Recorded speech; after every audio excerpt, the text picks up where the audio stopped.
Now that we have repaired the wiring on Pearl's alternator, we're still trying to figure out why she won't start.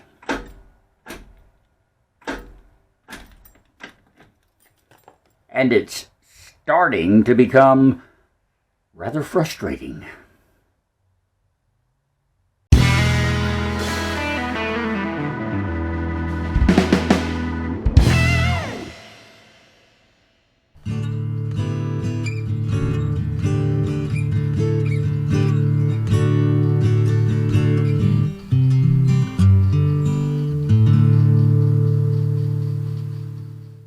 Hello again, Nomies.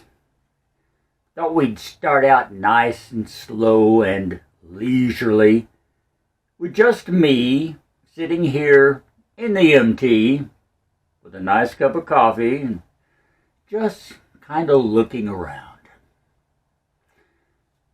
You know, sometimes I like to come out here and just sit in Pearl and let my imagination go as to what she's going to look like whenever we get her all fixed up and finished. And usually my main take on that is we have a long way to go.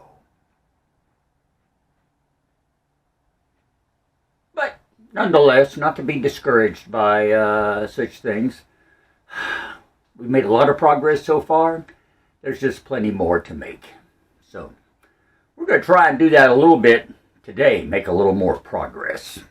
The latest on Pearl's alternator and starting situation is, you may remember, a couple of videos back we fixed the wiring that we burned up in the process of getting the motor to turn over. So that's been repaired, but we haven't gotten the engine to turn over again yet. So far, whenever we hit the key, all we can do is hear the solenoids click. Starter's not engaging. Nothing is happening. Starter's not even trying to work. And we've established already that the battery power is there. That's not the issue. Okay. So today, I think we're going to do a little wire probing. First thing, and this is something we didn't do in the previous repair video, we're going to be sure that my repair is good. I don't know if you recall, but we spliced another piece of wire onto the burnt wire and then put a new connector on to go to the alternator. All right, now we established that that connector is not grounded this time, which is what caused all the problems in the first place. So that's okay. But we really didn't check to see if we had continuity on that wire, so we're going to do that first of all. And then we're going to be looking at continuity back through the system. That wire connects to a central point where about 4 or 5 other red wire connections come to. And, well, I'll tell you what. Let me show you on the schematic, if I can, what we're going to be looking at, okay? So I don't know how well you're going to be able to follow this. Let me try and show you what we're talking about here. This is the alternator. And what we're dealing with is the red wire. The A2 connection comes off here, goes down, and goes right over here to this central point. Now here, you can see there's 3, 4, 5, 6 wires that come together and tie to that point. The red alternator wire is one of them. There's also a wire that goes to the voltage regulator, which, by the way, is where the other alternator wire goes. So we're going to check continuity on all of those. There's also a wire that cuts off to the ballast resistor right here.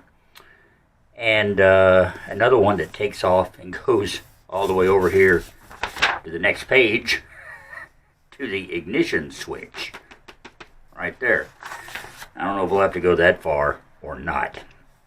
And ultimately, too, the red wire ties in to through the starter relay to the battery down here. This is where the red wire comes up from the battery, goes into the starter relay, and it also has wiring that ties in to this point. So maybe that gives you a little bit of a visual concept of what we're going to try to do today. All right, check all those wires for continuity. Be sure we have the connections we need, and then go from there.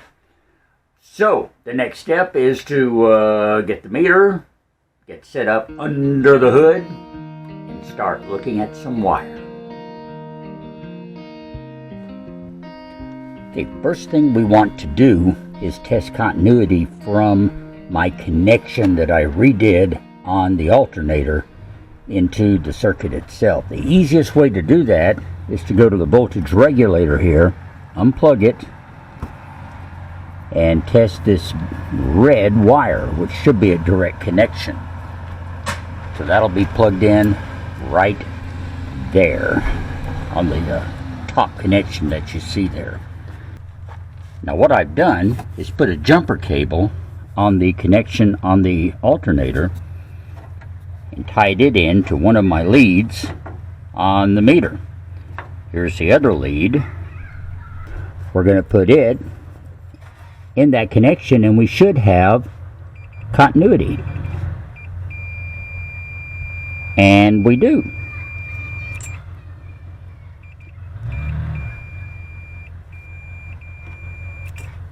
I would say we're definitely good on that connection I redid. So that's okay. Good. Let's plug this back in.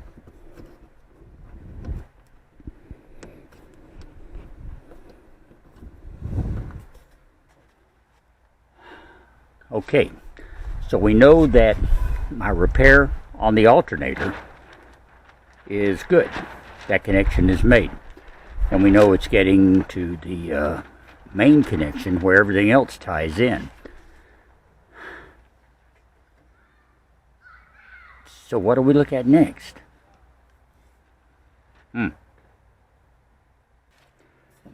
This is one of those Uber connections. This is actually on the starter solenoid. You can see our big red cable here that goes directly to the batteries, positive. And these two cables right here go to the starter. I'm not sure if we should have continuity to this or not. Well, we don't, but I'm assuming without the starter engaged, we probably would not. I think we should have continuity to one end of the ballast resistor, which you can just barely see here. And I'm not even sure I can get to check with a probe because naturally it's the other end that is the one that is connected.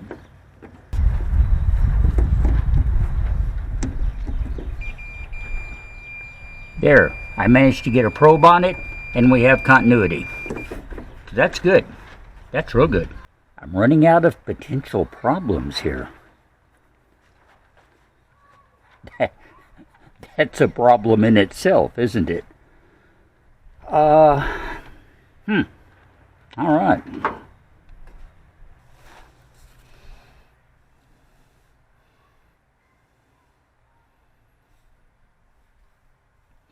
So we checked the voltage regulator, we checked the ballast resistor. 2 EGR timer and speed switch. I don't know if I have that or not. This connection's good up here. So why isn't my engine turning over? This is puzzling. Not the first time I've been puzzled by a problem on Pearl though. So we'll figure this one out too. And you know, there's one thing I haven't considered. What if my starter has gone bad? That would explain it not starting.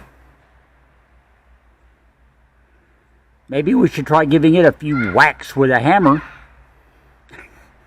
That's the traditional first thing you do on a bad starter.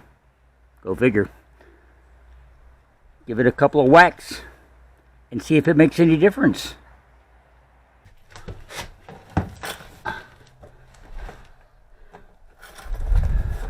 me see if I can reach down through here and give it a tap or two. I mean, you don't want to hit them real hard.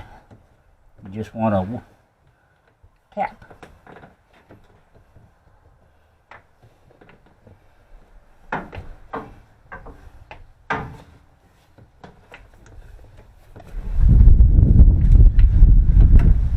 This is not working.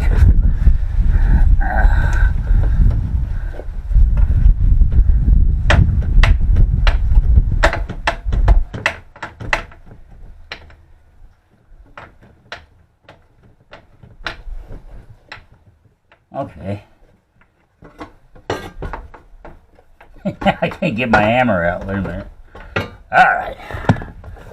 So, let's turn the key. See what happens. Let's get the right key first. That's the one. Here goes.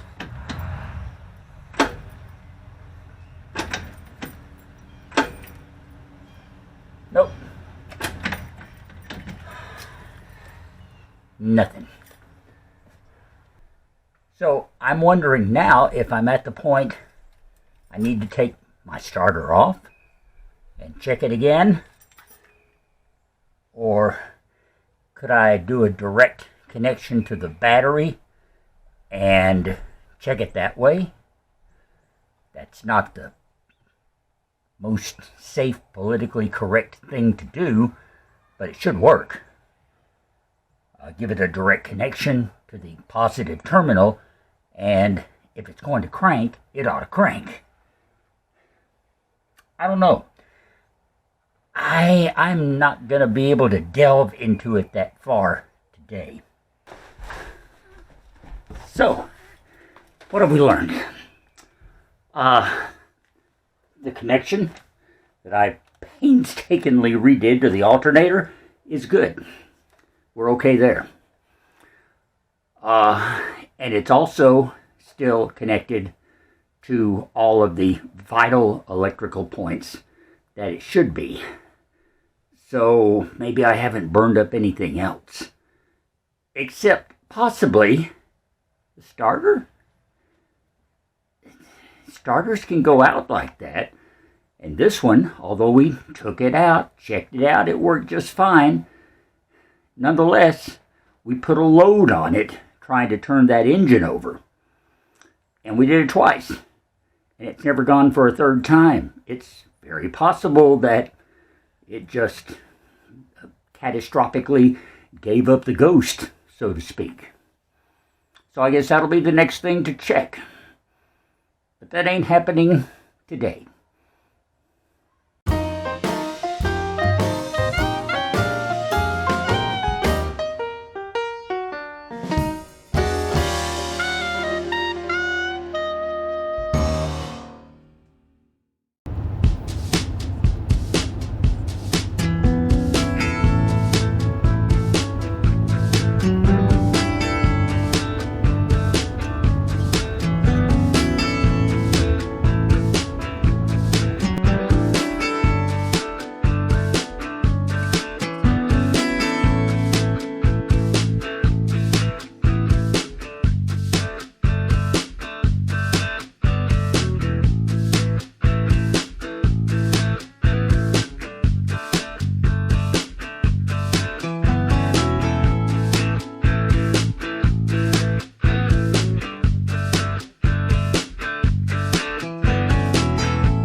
And hello from Little Rock, Arkansas.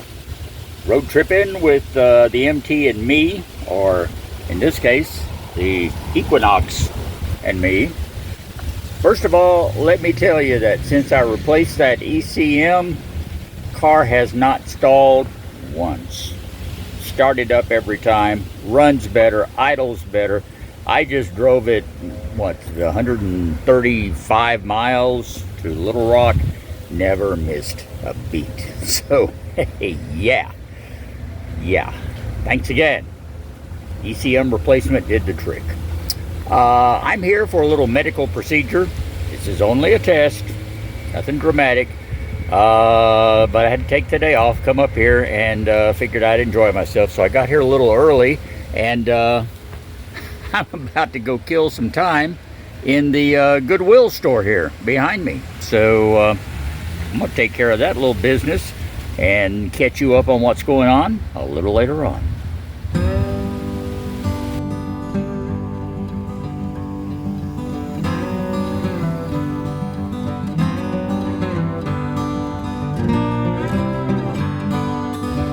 So a quick 1 hour later, I am at my destination. Ready to go in, get tested. Sounds worse than it is, really. I'll let you know how things turn out.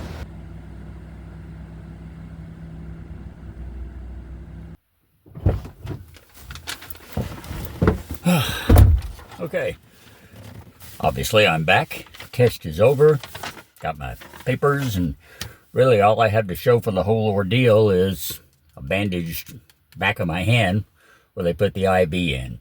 Basically, all I had to do was lie in the PET scan machine and try not to move for about 35 or 40 minutes. And that's pretty much all there was to it. I'll get results next week and get to talk them over with my doctor. Till then, I'm feeling great. No side effects, no ill effects, except for the fact that I am ravenously hungry. I had to fast for this test, so I haven't eaten in about 10 hours. Therefore, I am about to go to lunch with one of my daughters and eat a lot.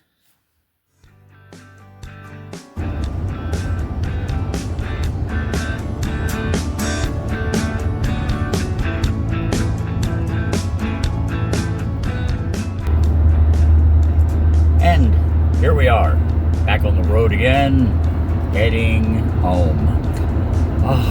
Well, this has been a good day, I tell you. I got to Little Rock early, so I got to do a little FaceTime shopping with Ree at our favorite Indian grocery store. It just seems we can get some things there that are not easy to get anywhere else. So yeah, we took advantage of it, and we'll meet up, get together maybe next week and split up the groceries. I think things will work out just fine there. Had a great visit with my daughter Stacy. Had lunch together. Just spent about 3 hours catching up on everything. My other daughter could not make it. She got up feeling a little bad today and running a little fever, and decided she better stay home. Probably a good choice under the circumstances. We'll make it up later. Like I told you earlier, the test went well. I'll get results on that next week. Hopefully they will be as good as the test itself was, and as easy going. So overall, yeah, good day. All that remains now is just to cover these miles and get back home. So I'm going to focus on that. But I want to thank you for coming on the road with me once again here on the MT and me.